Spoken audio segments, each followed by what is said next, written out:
Hey, what's up, everybody? I'm Justin Young. He is Josh Tech. Welcome to the Fast Break right here on hoopscene.com, on X, on YouTube, and all the places you see my beautiful face and Josh's extraordinary face, hat, hoodie combo. It is a staple of the Josh Tech couture. Is that a thing? Josh Tech couture? Yes, it is. Do we get any emoji kind of bubbly things coming up when I talk now? No, not today. I was waiting for it. We actually got a thumbs down. Justin Byerly and I did yesterday when we live streamed. So hopefully we have better vibes than that. That was you? No, I didn't. That wasn't actually me, but it'd be funny. I still don't know how that even happens. I don't know how we get the emojis on here, but no, I got balloons and a thumbs up. So thank you to whoever's doing that. Yeah, positive vibes. Like I said, I'm Justin. He's Josh. We're going to be talking about the Georgia Elite Eight and then recap a little bit of the Sweet 16 in the GHSA state tournament or state tournaments. There's like 25 of them going on right now. So we have a lot to talk about. And really, Josh, my big takeaway is it's the same as it's always been. And the records may not reflect like the teams that we were used to seeing in the past, but when you look at the brackets, it seems like it's the same old faces year in and year out. And it's kind of a deja vu state tournament as far as the teams are concerned. Maybe the talent is a little different, but does that seem to be the case for you as we kind of look back on the second round?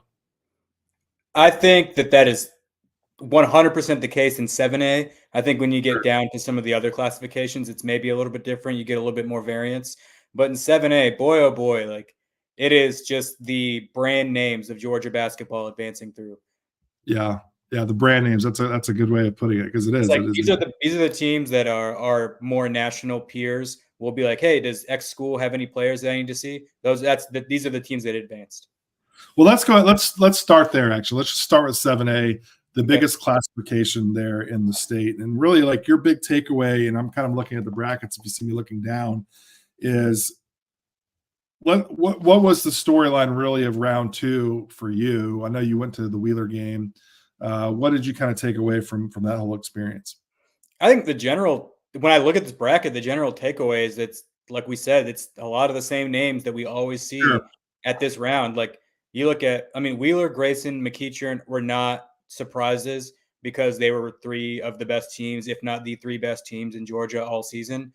They've been operating in the top 10 of Georgia, regardless of classification all season. So none of those are surprises. But you look at Norcross, who had 17 and 13 season. This wasn't the typical Norcross season, yet here they are in the Elite Eight once again. You look at Pebblebrook, who had, I think, a 13 and 16 season, not a typical Pebblebrook season yet. Yeah. Here they are in the Elite Eight again. Milton wasn't as dominant as they normally are, but they had a really good season regardless. And everyone kind of knew that they would be a threat to make it this far, but here they are in the Elite Eight again. And then you have two more schools who are maybe not the big brand names, but they're well regarded within Georgia circles in Campbell and Peachtree Ridge, who are, no surprises to see in the Elite Eight. Well, from a historical point of view, Campbell definitely is. Like, that's a school before we had the growth, like the major Metro Atlanta boom. Campbell was a player. They were a state championship program. And of course, Peachtree Ridge is a place that we've got tons of pros coming out of there, not just in football, but also basketball. Most recently, Devin Vassell as well, right down the street from Hoopscene headquarters. So let's actually talk about these Elite Eight games since we're kind of here on 7A, okay? Yeah. We've got a Cobb County battle. It's really close.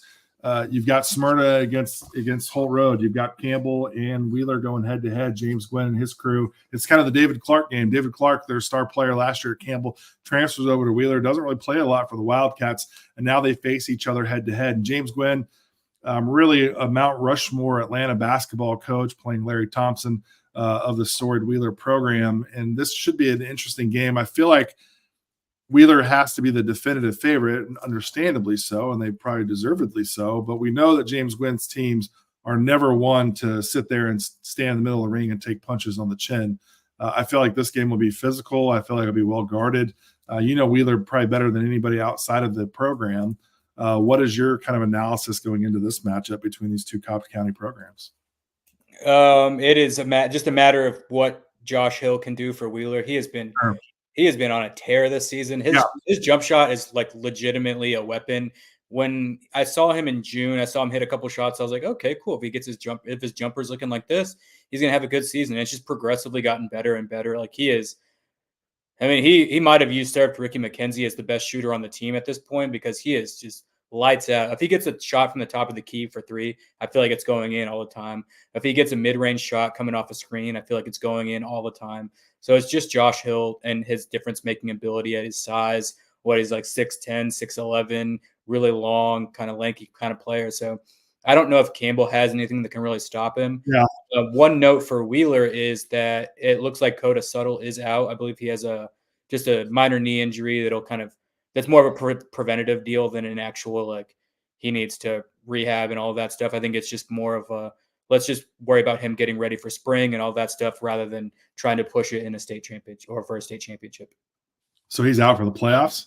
It seems like it. He was out against Berkmar. So if he's out against Berkmar, I imagine he's going to be out against Campbell. Oh, interesting. I want to mention Josh Hill for a second. I remember in his recruiting process, I had a good conversation with some schools, some high major schools that really were asking about Josh Hill. And I told them, I said, listen, wouldn't shock me if one or two things happen with Josh Hill. One, he goes to your school, takes a little bit of time, and honestly becomes like a high-level second-round NBA draft prospect. Like a long, lean, can because he's got the size, can really shoot, or he can go to your school at the high major level and transfer out and, kind of do what a lot of guys do now and go explore the portal to go find a better situation. I still actually believe that. He's going to Arkansas State. Wouldn't shock me if he goes to Arkansas State, maybe even levels up, right? Goes there for a year, has a great season, levels up. And I still think he's a guy, because of his size, because of his defensive presence in the interior, but also his ability to go out and shoot. Those guys stick at the pro level. And that's kind of the new modern big man. And the progression that we've seen in his game, not just this year, but really over the last 2 or 3 years, has been substantial. Every year he's stacking good years on top of each other. Josh Hill, to me, is one of the most intriguing guys that we see in high school hoops. And it wouldn't shock me if his trajectory ends all the way at the professional level if he keeps taking these steps that he's taking now. Is that a crazy thought to have, Josh? No, I don't think so. I think I kind of like where I'm going with that. What's up? You see where I'm going with that? I do see where you're going with that, and I kind of like the path he took going to Arkansas State. I do think too. that gives him a shot to gain college experience and then level up from there, maybe go into a high major from there. And then we'll see what his progression is like at that level. But then, yeah, if he succeeds at a high major level, that doesn't shock me if he goes to a pro kind of environment or anything like that. I like that. And then another thing to watch on this game is Wheeler's young guards. They really stepped up against Berkmar, and they just kind of made dirty work kind of plays. Like, it looks like a lot of these guys, especially like Lay Lewis, spent time studying Isaiah Collier last year and kind of learning from him, because they're doing a lot of things that he did as far as just making those winning extra plays. They might not be the ones that show up on like highlight reels or stat sheets or anything like that. They're just making small plays that just like really add up that lead to winning. Well, Coda Subtle potentially being out for the rest of the playoffs, it looks like an opportunity for somebody certainly to step up and to take that to another level. 2 blue bloods, man. Norcross, as far as the name brand's concerned, and McEachern, obviously Ace Bailey, the top player in high school basketball, which seems to be a common theme year in and year out in Georgia's 7A division. We've always had the top player of the nation playing for a title in this division. Norcross, this team, what do you think? What's the personality makeup of this team right now with Norcross? Listen, it probably wasn't the season. I think it was 16-13. I think was their regular season record, or their current record. Probably wasn't the season that Jesse McMillan wanted to have. But now you're going to play McEachern with the top player of the nation, which is no. I don't. Of all the coaches that we have in 7A, I think Jesse McMillan's probably seen every single dude that's come through the state of Georgia over the last 20 years, and probably is going to be fazed by that. But like, what's the dynamic from your point of view of this Norcross team that's allowed them to have these, 2 rounds of success in the state playoffs to be the position that they're in now? No, I think it goes back a little bit further than that. Prior to their loss against Peachtree Ridge in the region tournament championship game, they had won 5 games in a row. So I think they're just kind of carrying that momentum, and they almost won that Peachtree Ridge game as well. I think it's just going to be a matter of mucking the game up and making it gritty, defensive, kind of low possession, low scoring kind of game, which is easier said than done against Ace Bailey. He had like 30 something points against Newton and really turned it on late and gave McEachern their kind of late win. Newton had been controlling most of that game until Ace Bailey kind of turned it on late. Yeah, only a 67-64 win over Newton to advance here to the Elite Eight. Yeah. You mentioned Peachtree Ridge, winners of their region out of Gwinnett County Region 7. Now they're playing Grayson, another Gwinnett County foe. Grayson obviously is the team that's probably favorite here, and the favorite maybe even still to win the whole thing. But Peachtree Ridge, listen, to be a Gwinnett County team, to be that region champion team, to play, they beat Mountain View, they beat South Forsyth. Connor Teasley is a guy that we've seen up close and personal over the years at Georgia Cup, of our preview camps, and our circuit. Yeah, he's been blowing out this year too. I think he was the region player of the year, maybe. It just keeps stacking up. Like against Grayson, I mean, this is a game that you can really put a stamp on your name going into the spring as well. Talk to me a little bit about Connor Teasley. What do you like about him, and what does he do so well for the Peachtree Ridge Lions? I mean, I think right now he is their main source of offense. He is just a bucket getter. He was really impressive against Norcross in their region championship game. Yeah. That was the last game of theirs I saw. So he was really impressive down the – I mean, he had 25 or so points in that game. I think he's already eclipsed the 1,000-point career mark. He's, like I said, he won Region Player of the Year, I believe. Another player to look out for Peachtree Ridge in this one is Derwin Hodge. He's like 6'8", shot blocker kind of guy, so he'll be able to – at least help try to negate some of Grayson's overwhelming size. But I think at the end of the day, the Rams kind of have more in the tank than Peachtree Ridge does. I know. It's like they have waves of guys, right? Like you feel good if you're like, okay, cool. We'll really focus on Jakari Harris, or we'll focus on Jacob Wilkins, and you just look down the line like, oh god, they still got like 5 other guys. It's just so they just have so many guys this year. It just feels overwhelming. Yeah. No question. Well, we know Peachtree Ridge is going to be ready. We know Connor Teasley, a big season for him and a real measuring stick game for him as we go into the springtime. You talked about these two teams in the opening with Milton and Pebblebrook. Both of these teams probably didn't have the season they wanted to have during the season, specifically Pebblebrook. I think they were a sub-500 team this year. They go through, they beat Harrison, they beat Archer. Archer's a team that you don't play lightly, and they beat them 72-53. And that game I would have loved to have seen. Probably the trainers in that game were busy. Milton gets through North Gwinnett, and they get through Walton. And here they are now in the Elite Eight matchup with Milton and Pebblebrook, two powerhouse teams in 7A historically. But I feel like both of these teams have a lot to prove still. And we got two of the better coaches in the state between Alan Whitehart and George Washington as well. What's your quick snapshot of this game, Josh? It's just going to be a great guard battle. Milton has two of the better guards, and Anthony Goss and Josh Dixon on their squad. Those guys can just get buckets with the best of them.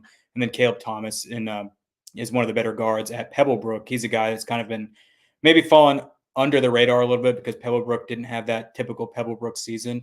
But I also think that Pebblebrook and Norcross, for that matter, kind of prepared themselves for this point of the year by scheduling really difficult in the, I guess what we would call the preseason or the before region season. Like Pebblebrook played a ton of great teams. Like if you look through their schedule, it's they're 13-16, but they played, Duncanville and a lot of these like national programs. They played a lot of the tough programs within the state. So they took their lumps early, but I think that's really paying off for them now because, at this point, you're not seeing a team that's more difficult than the teams you already faced. You know what I'm saying? Yeah. I'm interested to see what happens here. A lot of big names, and certainly. Pebblebrook and Milton, I feel like, have had a lot of state playoff games. I believe Milton eliminated one of the better Pebblebrook teams in recent memory, and then Pebblebrook eliminated Bruce Thornton's last team at Pebblebrook, and that was one of those big Georgia games where everybody was there and all of that. Yeah, between these two programs, really some of the best guards we've ever seen come out of the Metro Atlanta area, out of these two high schools. So I think that storyline certainly continues here in 2024. Let's move it on down to 6A. And I don't know about you, Josh, but when I look at these matchups now in the Elite Eight, I think I'm most intrigued by these 4 games out of all the classifications in Georgia. I think all four of them lend a different storyline. All 4 of them, I think, have some toughness to them. There's some intrigue by all of them. And we'll get into all of them, but I feel like we got to start with Woodstock. It's the best season ever in school history.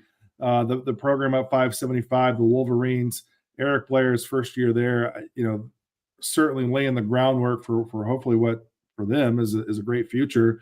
Now they got to play the friggin' engine that's on turbocharge in Riverwood that just puts up points and points and points and points. You want to talk about two of the best bucket getters in the state. Karis Bilal and J.R. Leonard, man, those guys can just go out there and put points on the board like nobody's business. They both got 50 pieces, I think, right? In the playoffs. I've seen it on social media. I've seen 5 zeros next to their number before. So 5 zeros. Not 5 and 0.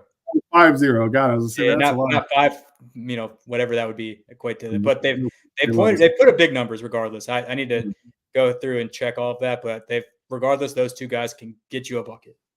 I watched the Woodstock South Paulding game online, and Woodstock, I thought, shot the ball really, really well. Against the South Paulding team, we know Gil Davis teams are going to be out there, going to be tough. They're going to guard you, play fast. South Paulding's good. South Paulding's a really good team. That's a really good win, 65-54. They got the win. Woodstock did. But with Riverwood, man, that's if you can keep up with that pace, you've got to have all the horses at full strength. But you're right. I mean, those two guys, Karis Bilal and J.R. Leonard, I think are going to be a lot of fun to watch.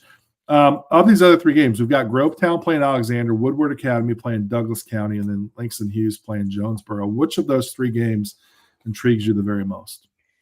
I really love the Langston Hughes Jonesboro game. I mean, Jonesboro is, how tough they are. And then Langston Hughes, likewise, how tough they are. Rory Welsh is, I think he's one of the better coaches in the state. And he, once again, has Langston Hughes making a relatively deep tournament run, right? They have a chance to play for a Final Four. Jonesboro is tough. They unseeded St. Pius, who I thought was a really, had a lot of potential to make a deep run as well. So this one is just going to be a really gritty game, in my opinion. Yeah, the St. Pius Jonesboro, there's some real history there between Daniel Melman and Aaron Parr. And we talked about this offline, but a big hats off and to Aaron Parr and his run there at St. Pius. Just a terrific job stepping down as the president of the school. Now is going to focus his energies on that. But really one of the best guys. And played, I told you, he played at my stuff as a young kid coming up. And I feel really old now to see a guy get out of coaching. I've known him as a player, so I don't know what that says about me, but some real history there. But yeah, Hughes and Jonesboro, 2 tough teams. Jonesboro, they got some football guys, some toughness, but we know Rory Welsh and both of these teams have experience in championship games, so this will be fun here in the Elite 8. The Grovetown-Alexander game to me is really interesting. Grovetown's got some size. We know that they played each other in the past. Did Alexander beat them? Maybe they played each other. Maybe this again. We've got return storylines in the playoffs here. Yeah, I think they might have played each other multiple times. I think maybe, if I'm correct, they've split games maybe, or maybe Grovetown beat Alexander, or I can't remember. Well, nevertheless, I think it's a really intriguing game. Really excited to see this matchup. Alexander, they're tough. They are so tough. And I know Grovetown is excited to get out there and play somebody. They went through North Atlanta pretty easily, and then Grovetown also beat Rockdale County relatively easy. So that's a nice, interesting matchup there. And then Douglas County Woodward Academy, a really interesting game. Woodward got the win over Marist. Douglas County beat Pope in overtime. I feel like this is going to be another kind of grinded out game. Both of these teams like to keep it, which is weird. If you knew old Douglas County, this is the old Joby Boydstone teams. These teams scored like 100 points a game. Brandon Douglas, when he was out there, tons of points. Now Douglas County is more of a grinded out, seems like kind of team here in the playoffs. But what's your thought? What are you looking at this game in success? I'm looking to see if Region 5? Yeah, Region 5 can keep making their run. I mean, you look through Langston Hughes, Region 5, Alexander, Region 5, Douglas County, Region 5. So these teams are all battle tested against each other. And then you also look at South Paulding, who is the 2nd seed out of Region 5. So these teams played just a bunch of other really good teams in 6A who have proven their worth thus far. So I think maybe is it the battle tested Region 5, Douglas County going against Woodward Academy with all their talent. Woodward Academy has several guys who are going to be, at least approaching D1 radar throughout the spring and summer. So I do think it's interesting too that the winners of these games will be played at West Georgia. So you have a lot of teams in this bracket that are like West Atlanta teams. Alexander, Douglas County, Woodward's not that far. Langston Hughes, Jonesboro. I know those Jonesboro not as close. Riverwood to get out there. West Georgia will be popping on March 2nd for sure. Be really out there. All right, moving over to 5A. I want to talk about that for a second. Let's take a look at these. I know we have show notes we prepare before we go on all these shows. I'm totally wrecking your show notes, Josh. So forgive me. I don't care. This is more fun. I like kind of like freestyling. Gotcha. All right. When I'm looking at 5A, it's kind of the same thing. I'm intrigued by it, but I'll ask you. I think there's two games that really jump out to me. What jumps out to you when you look at 5A? Well, the game I'm probably going to end up going to tonight, just depending on how much life stuff I can get done today, is Dutchtown at Kell. I think that game's fantastic. I mean, those are like, I feel like those have to be right now the two favorites to win 5A. I almost forgot the classification. 5A. Whoever makes it through that one's probably going to be favored to win the whole thing. They've also had good history games in the past. I believe that Dutchtown beat Kell in the state championship game during one of the Scoot Henderson years, and then I believe that Kell beat Dutchtown last year. So these are two teams, two programs who are once again exchanging wins and have some history in the state playoffs. Yeah, Dutchtown, they had to go to Statesboro, which is a tough place to play. One of the best gyms. I love that gym down in Statesboro. They get a win in Statesboro. Kell beats Chapel Hill. They beat Dalton. But yeah, that'll be fun. That'll be loud for sure. Dutchtown is tough, man. I feel like Dutchtown, for most Metro Atlanta teams, I don't feel like Dutchtown gets a lot of credit for how good they are. I know they kind of changed that narrative with their postseason success over the last, 3 or 5 years. But Dutchtown still, to me, is a program that maybe doesn't get quite the respect. So to go up there to Kell and potentially get a win up there would certainly put that respect on their name even more. Yeah, I love this. Has the size advantage this year. Matt Hinton and Joe Chappelle, two big bodies down there. Say that one more time. I'm sorry. Oh, sorry. Dutchtown has the size advantage this year with Matt Hinton and Joe Chappelle. That's two big bodies. There's no more Peyton Marshall. Cannon Richards can negate one of them, but Dutchtown's size could be the advantage versus Kell's guards and their shooting ability. Well, we know the bigger the game, the bigger the CJ Brown output is too. So certainly keep our eye on that. He's got those guys in his sights and wants to bend to rim on one of those guys for sure. So we know he's capable of doing that. I like the Tri-Cities Eagles Landing game. I think that game is really interesting. Once again, I feel like GHSA did this on purpose with the predetermined brackets, but once again, this is a lot of history between these two programs in the state tournament, especially in the state championship game. So these guys meeting in the Elite Eight is fantastic. Yeah, I watched the Tri-Cities game. I like this team a lot. I'm a big Trey Keith fan, freshman, having an unbelievable season there for Coach Amari Forts. And Eagles Landing, we know year in and year out, that team is so tough. They're designed for the playoffs. They understand what it takes to win. The fact, to your point, this is an Elite Eight game. This feels like a Final Four championship matchup as well. We've got Tucker playing Jackson, Maynard Jackson. Tucker. That could be a good game. The Wings, historically, in all my years of covering Atlanta basketball, there's not a better program historically when it comes to creating wings than Tucker. And Josiah Lawson's the next guy in line. Josiah Lawson's had like one of the best seasons just across the board. He's been fantastic. Every time I've seen him, he's just been getting buckets for Tucker. Just bucket, just like an all-time great. And again, there's the line of guys that are all-time greats at Tucker is a pretty long line. Yeah. Jackson, they got through Greater Atlanta Christian. They also went through Clark Central.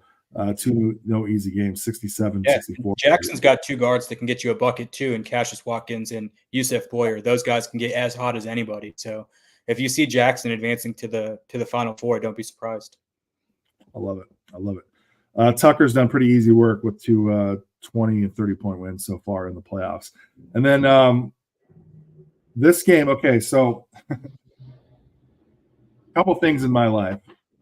This is back in the day where you could like auto program your computer if you hit you can probably still do it, like Control K or whatever, it automatically populates a word.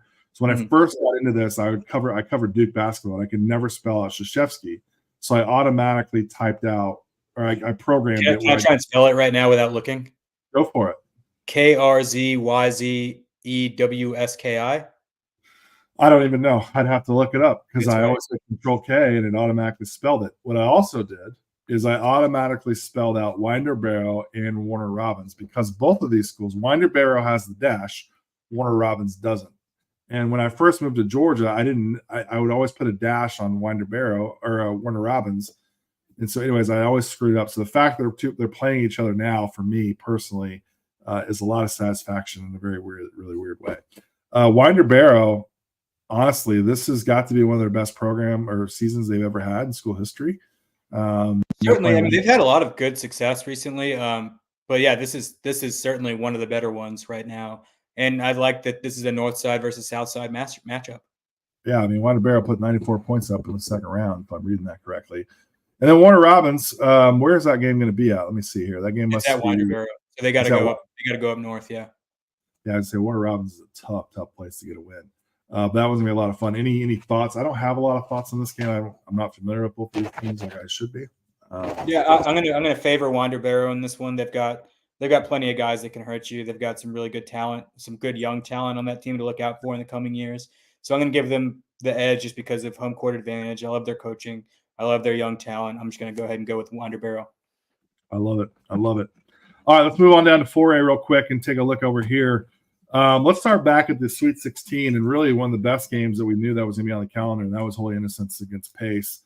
And Holy Innocents came away with the win. Did you go to that game, or you have any thoughts on that game? Any insight? No, I caught up with it online, and it was, man, the two guys that Holy Innocents needed to showed up really big. I believe Caleb Wilson had 19 points and 21 rebounds, and Devin Hutcherson had 27 points and a handful of rebounds. So I think those two guys really showed up in a big way against Pace Academy. And it wasn't really a surprise. I mean, I think a lot of people favored Pace just because they returned a lot of players that they brought back from last year's championship team. So it was just a matter of, we just saw them win a championship last year. Sharman White, Pace program, like they had all the historical backing, but it was a Holy Innocents' talent won out at the end of the day. And it almost feels like this is a coronation of Holy Innocents in a way, because they were the team that had young talent that was inexperienced and, all of that stuff. And now that they got a win over, I would say, the biggest blue blood in 4A, that feels like, hey, man, like the torch has been passed a little bit. It's a bit of a coronation for this younger squad. Yeah, and I think there's a lot I think you can say that said with North Coney, right? Like some of their younger guys, secondary, newer school, newer program making a run. Even Whitewater, like you look at this bracket in 4A, you talked about a lot of blue bloods in the other brackets, but this one you got Baldwin playing Westminster, like terrific matchup. And Baldwin. Westminster beat McDonough, who was, if Pace was one of the favorites going into the tournament, McDonough was probably either second or even first in some regard. So the two favorites got eliminated in the Sweet 16. So this bracket really opened up. Yeah, and then now they got to go play Baldwin, who I love that team. I love their coach, Ben Smith. One of my favorite players that I ever covered. He's a winner, came out of the Dublin program, changed the culture down at Jacksonville University. Now he's the head coach there at Baldwin, doing some great things. Down on the other side of the bracket, New Hampstead, down the Savannah area, playing North Coney. We talked about Justin Wise and that young player, the freshman, and Coach Rass. Listen, if you play for Coach Rash, you're probably gonna be a good guard. Justin Wise is a guy to keep your eyes on. But New Hampstead, man, they've been putting it on people so far in the playoffs. So this will be a big test for those guys up there at North Coney. And I mentioned Seconder playing Benedictine out of Savannah as well. Savannah, Benedictine beating Westover and then beating Griffin, two really good programs as well along the way. So keeping your eyes on that in 4A. Any last thoughts on that class before I move on to 3A, Josh? No, I think I just know that I'm really excited for that Seconder Benedictine matchup. I think that's the best one.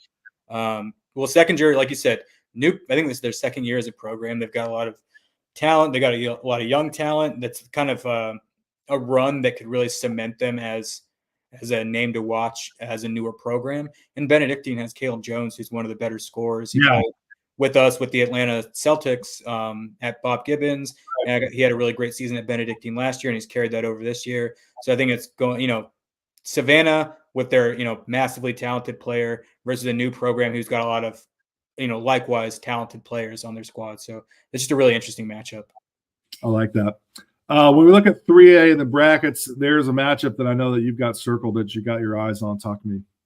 Yeah, it's Hebron Christian and Blake Wilson going down to Savannah to play Jonathan Savannah. That's one program who has perennially been in the state playoff picture in 3A, right? In Johnson Savannah. They've gone through Cross Creek, who's another one of those kind of 3A stalwarts who's always a threat to make a championship run. And then Blake Wilson's been putting up monster numbers against very talented players and teams. Cedar Grove has Manny Green, who is one of the most talented sophomores at this point in Georgia. And then Gilmer has Jackson McVeigh, who is one of the more intriguing junior prospects. So Blake Wilson and Hebron Christian have gone through both of those. So it's not like they haven't been tested to this point either. So they, this matchup between one guy who's having a phenomenal, year, I guess, starting back to last spring, culminating in the end of this winter, and Blake Wilson, and then Johnson Savannah, who's one of the programs who's always seems like they're here at this point. So I think this is a really great matchup. And that game's in Savannah? Yeah, it's at Johnson Savannah, yeah. Adam Smashers. I love it. All right, so we got Monroe playing Sandy Creek. Sandy Creek, they've been doing work, man. They won 92-22. That's just like that number. Every time I see it, I'm like, oh my god! And that shouldn't even go like beyond their first round matchup that was 97-42. Like, yeah, Sandy. Good luck, Monroe. I can't pick against anybody other than Sandy Creek. Like, yeah, good luck, Monroe. Hey, Monroe, they won by 20 points in the first round. And Monroe's also a program who feels like they're always making a run. So it's like, it's not that. It's just, I think that's just Sandy Creek is just like on a different level this season. You got Carver Columbus playing Hart County down there in the bottom quadrant there. Hart with a 2-point win over Pickens, and then of course Carver with a win over Savannah Country Day. And you mentioned Hebron playing Savannah Johnson. Then Douglas Atlanta is playing Albany or playing Doherty out of Albany. Winners over Upson Lee, and then Douglas really put it on Dawson County, and then also put it on Monroe area. So Douglas Atlanta is a program that can you name a current head coach? Actually, there's a number of players. Can you name a current head coach in college basketball that's a Douglas high grad? No, but I'm just gonna say Kenny Payne. Jonas Hayes. There we go. Jonas Hayes, the Hayes brothers. I knew Kenny Payne was from Mississippi, but that was just the first name that popped into my head because I'm from Louisville. So, might be the last time Kenny Payne gets mentioned for a while. Yeah, for being honest. Any last thoughts on 3A before we move on quickly to the smaller brackets here? Just at this point, I feel sorry for anybody that has to play Sandy Creek because they're just mowing through teams. Totally agree. All right, let me run through these pretty quickly here in Class 2A. Butler's playing South Atlanta. Toombs County's playing Athens Academy. Modell's playing Westside Augusta. And then Columbia and Southwest Macon are playing each other as well. Any thoughts on 2A, Josh? Yeah, I like Modell at Westside Augusta. Once again, Westside Augusta is one of these programs that's pretty much perennially favored to win 2A. And Modell's got some good size, and Jeremiah's Hurd. And they beat Elka. They've beaten some good teams coming through here. They beat Drew Charter.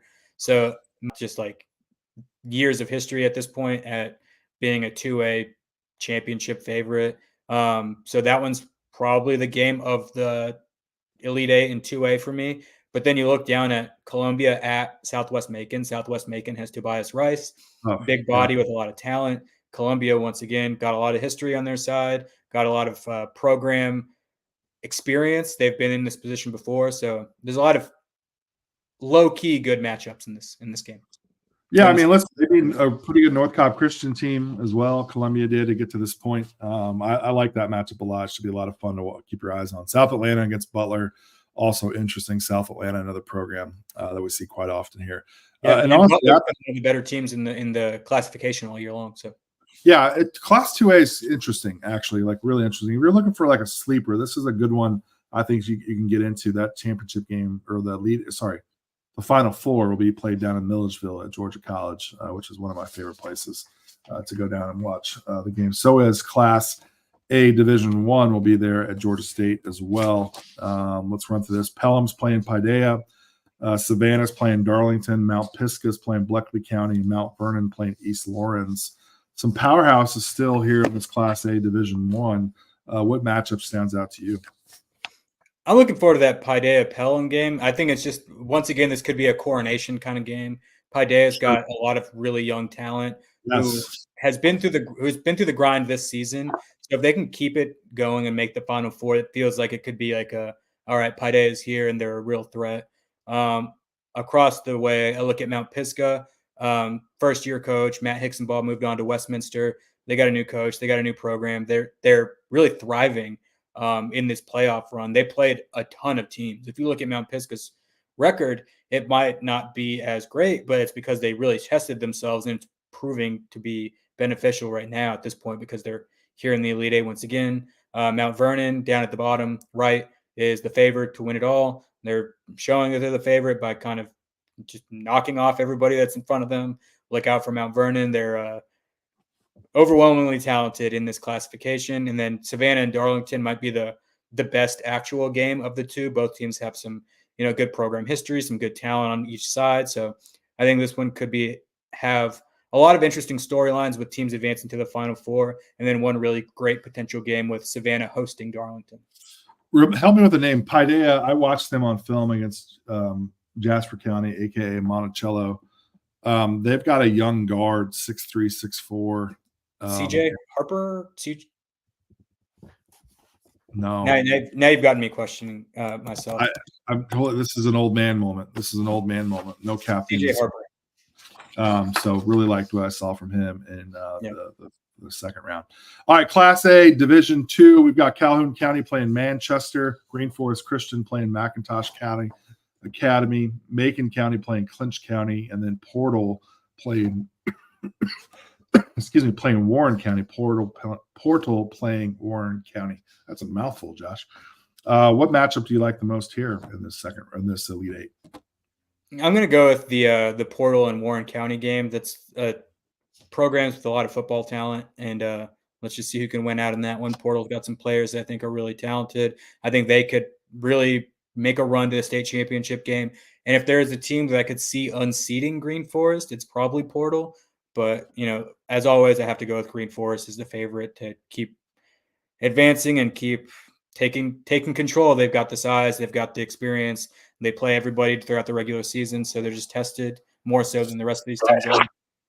If you want to have a good time, go to Fort Valley State March 1st. Fort Valley State, to me, is my favorite place to watch the state tournament game. It gets loud. It's fun. A lot of these teams are from that area or have to travel to get in there. It's so much fun. I love going to games at Fort Valley State. All right, Josh, that's wrapping it up, man. I've got a lot of film to watch here in the next 72 hours. Got to get on the film. We'll watch a lot of good games, a lot of intrigue there. Are your favorites still intact for all your classifications, or does any bracket get jacked up already? 4A is the only one that is screwed up, and that's just because Payson McDonough lost. So my new favorites in that are either Holy Innocents or North Oconee. But other than that, my favorites are still intact. Grayson in 7A, Alexander in 6A, Kell in 5A. I'm sorry, I'm going through each one. Sandy Creek in 3A, Westside Augusta in 2A, and Mount Vernon and Green Forest in the single A divisions. I love it. We hope you liked our insight here on the Elite Eight. We went bracket by bracket. We didn't plan on doing that, but here we are. We did it. It worked out pretty well. Man, I didn't realize we were going this long, Josh. 7 people are still watching us live. So either we must be really attractive. There might be bots. I don't know. Probably bots. Maybe. But this is good stuff. We appreciate you watching. Make sure you like and subscribe. Make sure you also, if you're interested in our travel schedule in 2024, to hoopsing.com/events. We got a full slate of travel team events. The March 17th preview camp is also on the calendar, so make sure you get registered for that coming up at Swanee Sports Academy. Very excited about that. That's like less than a month away, which is really weird to say. But Josh, this was good. Let's do it again after the Elite Eight. Yeah, I'm down. I'll be at Cal tonight, and I'm trying to figure out where I'm going to go tomorrow. So tell Josh where he needs to go, everybody. Let him know. All right, Josh, appreciate you. All right.